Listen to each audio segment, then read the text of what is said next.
It's the end of RTA season, and that means it's almost time for a brand new balance patch. I'm crossing my fingers that this one is going to be action-packed and fun and exciting and shake up the meta, but we know that since the balance patches are more frequent now, they are less likely to do anything drastic and meta-changing. However, it would be nice to see some of the Cookie Run Kingdoms get buffed a little more. We did see them in the last one, and then also some of the Puppeteers would be nice to see as well. A lot of this that I'm going to show, I'm going to go over it fast because we've seen it a billion times before. Here are some of the things that I think need to be buffed in this next balance patch.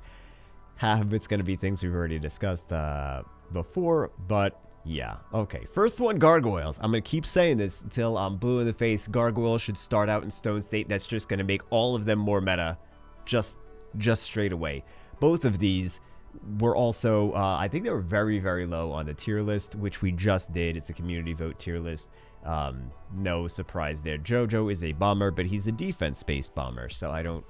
this has been around for 9 years, so I don't think that's going to get changed anytime soon. This is another one that was...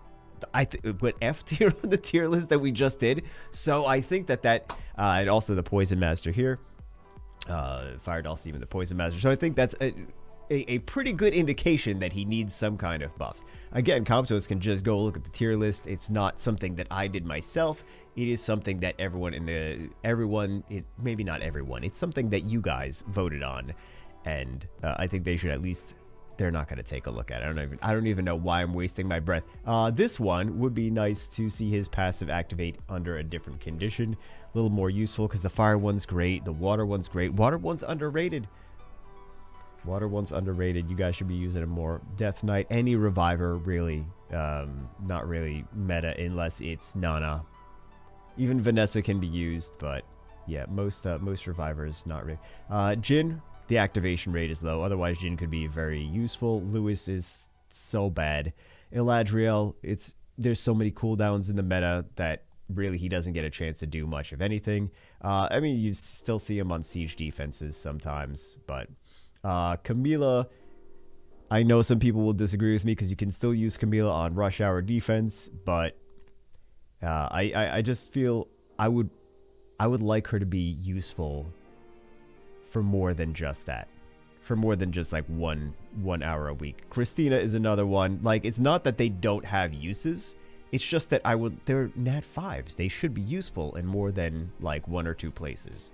So I think that Christina, it would be nice if she was a little bit more of a bruiser. That's just my thoughts on it. Trinity is the same thing as people have been saying about Trinity for a long time. Jara, Celia, we say this every couple months, so I don't really want to go over these too much. I would love to get some new 2As. I think that they're going to save this for the 9-year anniversary. New 2As. I'm not sure what they have planned. We kind of get some speculations that there's going to be some LD something planned. But yeah, it'd be nice to get some balances to some of the 2As that people don't really use. Could be dangerous though, because something like this could be very good if they change too much. So now we're on to some new additions, which I don't know why we never mentioned Nisha before. Maybe we did and I took her off the list or something like that. But Nisha, who uses Nisha? I mean, a few people might use Nisha. I know I use her on the Asia server account. It's the only account I've built her on, and I use her for TOA sometimes against things like the Dark Phantom Thieves. So maybe Halphus, a couple things like that. But if you're looking for strippers, it's just there's so many better strippers, really. And if her skill 2 is not bad. However, if you're gonna use her for her skill 2, then she really should do more. She really should have something like a passive that has some support, right? So skill 1 and skill 2 are fine. Skill 2 is kind of a turn 2 skill, but skill 3 is a turn 1 aggressive opener skill. There's very little reason why we would use her aside from maybe against things like double Halphus teams and on Arena Rush, or like I said, TOA. She possibly could be useful on a Nemesis Will Trap. I don't think I've ever seen her on that, but possibly. It would also probably, but you could say the same thing about a few other units that do, like for her skill 2, you know, against something like a Seema. She gets a turn, she throws all those dots back onto Seema, something like that, right? It would probably be better if, or not even just a Seema, like Belinus, you know, things like that. It'd probably be better if her skill 3 was an ally support passive, in my opinion. I know some people will disagree with me, but people aren't really using Nisha anyway. Especially against meta siege units, maybe X% chance to be glanced on and increase attack bar when she's glanced on. Heal, cleanse, ally with the lowest HP.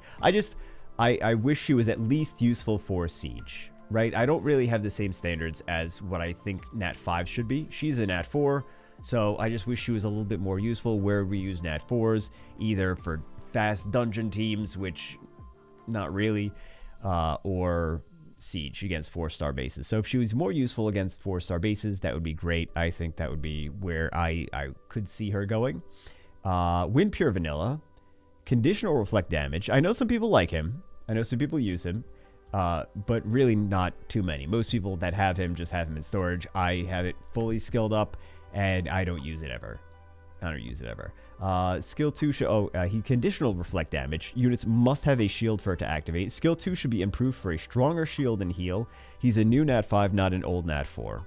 Skill 3 should either be more reflect or the passive condition should be eased. He does put a shield on for the passive, but I just feel like he needs, I mean, he does need more. Most people have him in storage. He's not anywhere in RTA. He's really not anywhere in Siege. I'm sure some people use him, I'm sure, but he also scored low on tier lists. So same thing with Fire Pure Vanilla. It's a combo unit, so it increases the turn gauge, the ATB cycling, and also the heals of your allies. While he does kind of combo with himself for heals, because he's got heals on skill 1 and skill 2, it's almost not worth mentioning. It's not anything crazy. Both Wind and Fire Pure Vanilla skill 2 can be buffed together, considering it's the same skill, so just to be a stronger version of itself. A buff to skill 3 could be decreases the effectiveness. This is actually pretty interesting. Buff to skill 3 could be decrease the effectiveness of attack bar reduction on your team by 30%. Would make him C play in the meta against things like Oliver and Shungpung, and then that would also nerf Oliver and Shungpung in the same token, without them having to be like, oh, Oliver and Shungpung are nerfed to the ground, because there's already been doing some Oliver nerfs. So if they just buffed Pure Vanilla to be stronger against Oliver and Shungpung, I think that could be a nice little spot for it. Then we have the Wind Puppeteer, which I definitely spelled this correctly. Having and testing this on 1 to 2 of the alt accounts, it shows signs of usefulness. Skill 1 is okay. Skill 2 is okay. I don't think those really need to be touched. Skill 2 is just a bomb and a stun. Skill 3 could really be dangerous with either. So skill 3 is it decreases attack bar of, you don't get to choose, it just decreases attack bar of the thing that has the highest attack bar, and it also silences it, right? So skill 3 could be really dangerous with either strip or defense break or more attack bar reduction. I think it does show, I mean, if it's a strip, then it's just a better version of Celia, isn't it? Well, we won't. Should we get into that? We shouldn't get into that. Skill 3 definitely is the thing that needs, because the first 2 skills are fine. Leader skill also sucks, considering it's resistance. So it's basically useless, especially for an attack type unit, but they won't change that. Or if they do, it'll be like 5 years. If it had a speed lead and more aggressive, debuffing skill 2 would be a dangerous, useful unit. Like if it had a 24% speed lead or something like that, and strip or more attack age decrease or a defense break or something, it could definitely be, it would definitely see more use. Fire 1, so skill 1 and 2 are fine, considering she was people disagree with me on this unit. They're like, no, she's good, and then they don't use it, it's like, if it was good, people would be using it, right?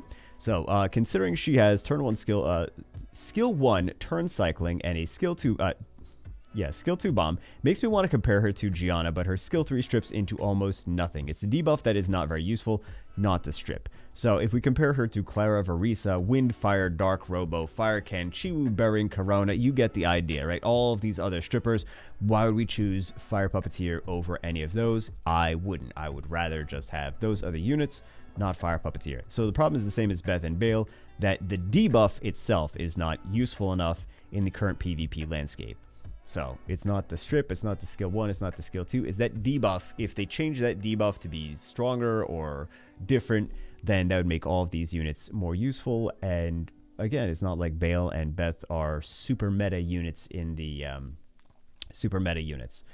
we also have the Dark Puppeteer, which kind of a little bit sad to be honest. It's probably not good that this brand new LD5 gets outshined by a Fire Net 3. I'm, of course, talking about Rakuni. So skill 1 and 2 are fine, just like the other ones. Skill 3 needs... I mean, Bomb, I can't complain about a Bomb. Ignores defense, right? And a stun. Skill 3 needs to be at least unconditional. Skill 3 should also heal and boost attack bar, or something like that, in my opinion. There are quite a lot of free-to-play units that are better than this. Varamos, Rakuni, Tetra, Lala, Rebecca, Riley, Lulu, Konami. I mean, these aren't necessarily that they're doing it on passive, but like we're just talking about cleansers. All of these units I would rather have than her because they're just more useful. They just do more. Yeah, there's no reason a brand new LD5 should be this week. I would rather have any of these other cleanse units than this unit in here. But I think that she will. I think these puppeteers will get some love. I think they will get some attention, and I think that they will be pretty dangerous units. So I do believe that they are actually going to be strong units. So these are my predictions. Those are the things that I think need to be buffed. These are my predictions for what I think actually is going to get buffed. Of course, they never actually buff the ones that need it the most. They need to have that anticipation for future balance patches. They know what needs to get buffed. They do this for strategic reasons. So Wind and Fire Pure Vanilla Cookie will probably see some buffs. I think so. Additional Cookie Run Kingdoms will likely be buffed slightly because now they are actually taking a look at these, or actually putting the Cookie Run Kingdom units into balance patches. Fire Battle Angel may see another modification. Wind, I think, is doing good. She seems to be, people seem to like her enough. Water one, Light one, Dark one, all great units already. So the Fire one is the weakest of the... I mean, she does damage. She's fun in that sense, but Fire 1 is the least wow factor of those. I think it might be fun for some, or I think it might be time for some puppeteer adjustments, which is what I mentioned before. And I think that when they do adjust the puppeteers, I have a feeling that they're going to be actually pretty strong. The water one is already pretty strong. Don't get me wrong. There'll be some confusing and unexpected buffs that leave us scratching our heads, as usual. But that's the strategy. They do that on purpose. Most of the old LD5s won't get touched. Maybe 1 to 2 if we are lucky. Hopefully they're ones that need it the most. I'm concerned some of the Robos are performing too well after their buffs. I don't know if they will necessarily nerf the Robos, but I kind of feel like the skill 2 might be a little... like they might water it down a little bit because they're performing pretty well. Maybe yes, maybe no. Most likely not, but I'm just a little hesitant. I really like those Robos now after the buffs. So, or after the buff, it wasn't even recently or that recently, but I really like those Robos. And a lot of people like the Robos because they're much better than they used to be. So they may be half a dozen or so minor nerfs to strong meta units like Manon if they follow suit to what they did in the last patch. And I don't think they're going to buff anything like Camila or Christina or anything like that. I don't expect any of that stuff. But I do expect some Cookie Run Kingdom units, some Puppeteer units, and some Pure Vanilla units in the... Well, those would be Cookie Run Kingdom units, wouldn't they?